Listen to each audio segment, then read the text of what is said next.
Hello. So my name is SITI NURAISAH binti HASSAN and my metric number is 221402170. So today I will present my project title, which is the effect of flow, velocity and arterial internal diameter on pressure and velocity in laminar blood flow. The content is about the objective of this project, the background study, the scope of project, methodology, results, discussion and conclusion. The objective of my project is to investigate the effect of blood flow velocity on pressure and velocity distribution in laminar blood flow within artery.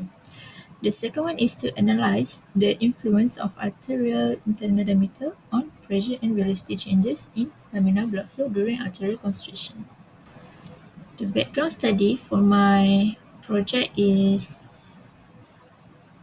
to explore the vasoconstriction, which is the narrowing of arteries due to muscular wall contraction, which plays a critical role in regulating blood flow and pressure. Excessive vasoconstriction can lead to conditions like hypertension.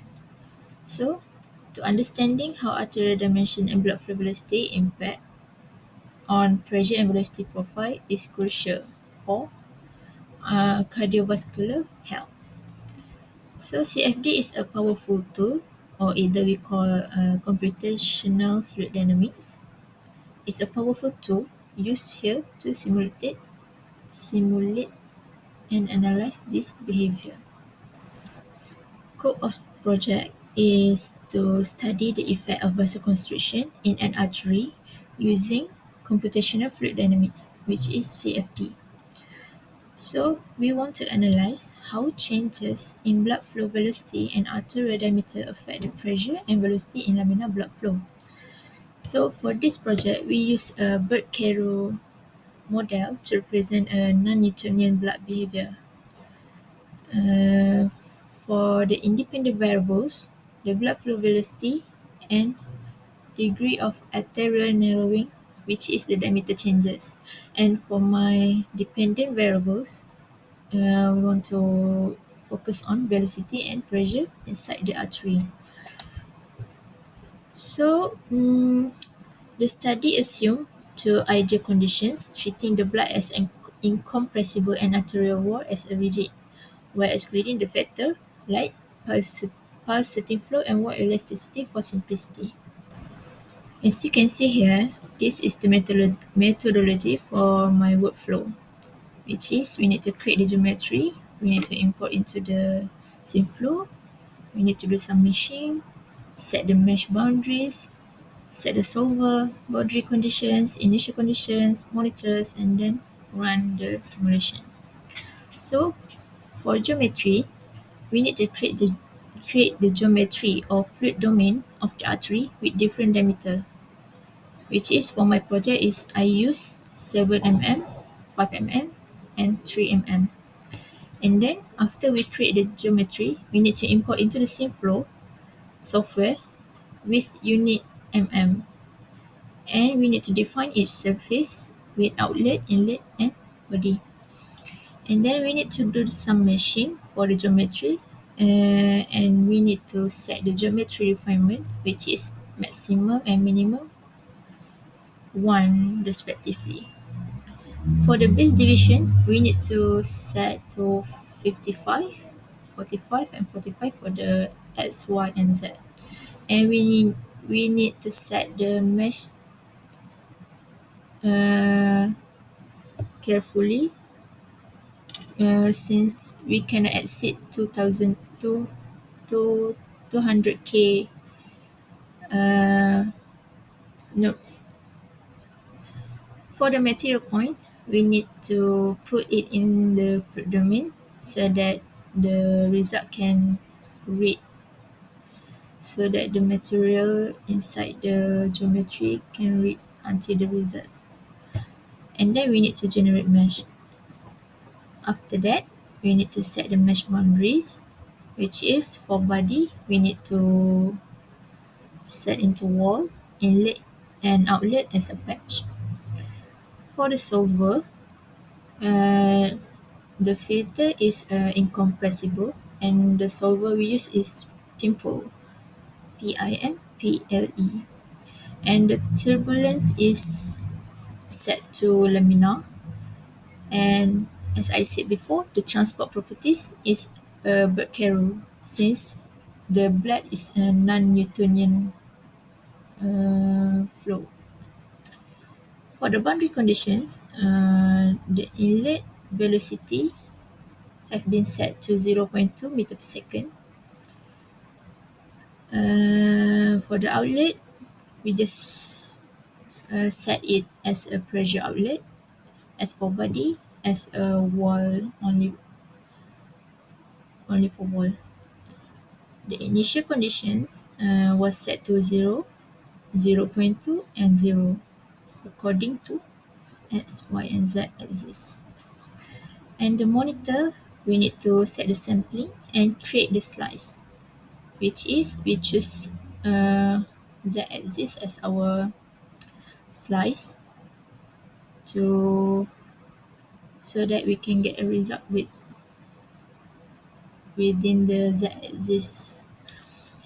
And we need to take to pressure and velocity for our final result. And then we need to set the in the run section, we need to set the simulation time with 0.9 second.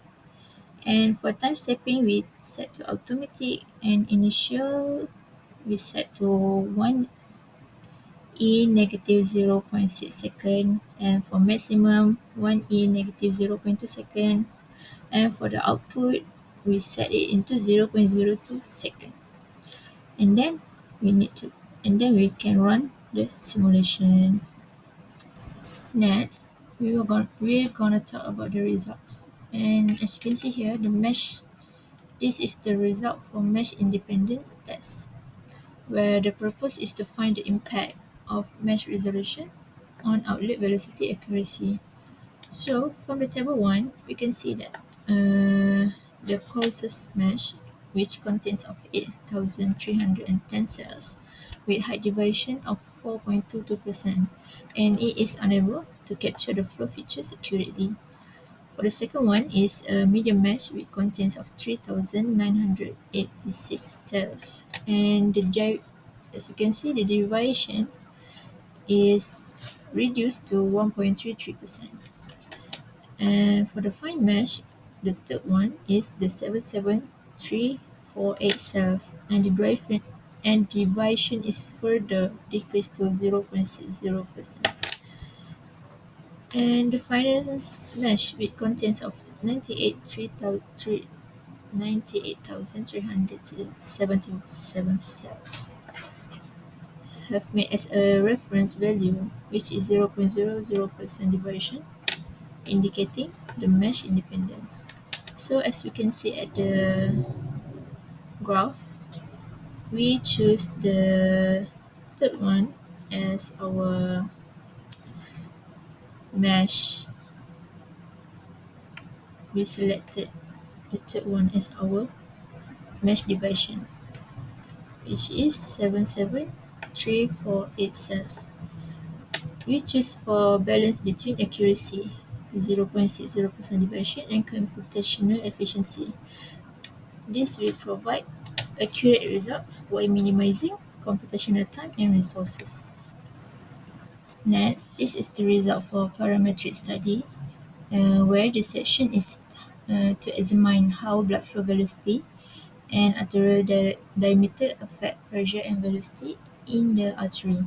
Tables and graphs show numerical trends, while color control plot provide a visual representation of the changes. So as we can see at the table, the result shows that the arterial diameter shows that as the diameter decrease, velocity increase significantly, while pressure rise slightly. For example, at 7 mm, the velocity is 0.67 meter per second, but at 3 mm, it increased to 2.93 meter per second. The pressure changes follow a similar trend, reflecting the effect of narrowing on hemodynamic. So this is the color control plot result for the diameter independent. And for this simulation, we constant the velocity, which is 20 centimeter per second, similar to 0.2 meter per second. So, for as we can see here, the smaller diameter, 3 mm, when the higher velocity at the center due to reduced cross-sectional area, leading to lower pressure. For the larger diameter, 7 mm, the lower velocity and more uniform pressure distribution, indicating normal flow conditions. Next, this is the result for the parametric study for the velocity independent. As you can see here, um, for inlet velocity, the higher value lead to greater velocity and pressure. At 20 centimeter per second, which is 0.2 meter per second, the velocity is 0.67 meter per second, while at 70 centimeter per second it reached 2.1 meter per second. The pressure also increased from negligible values at low velocity to 0.62 Pascal at 70 centimeter per second.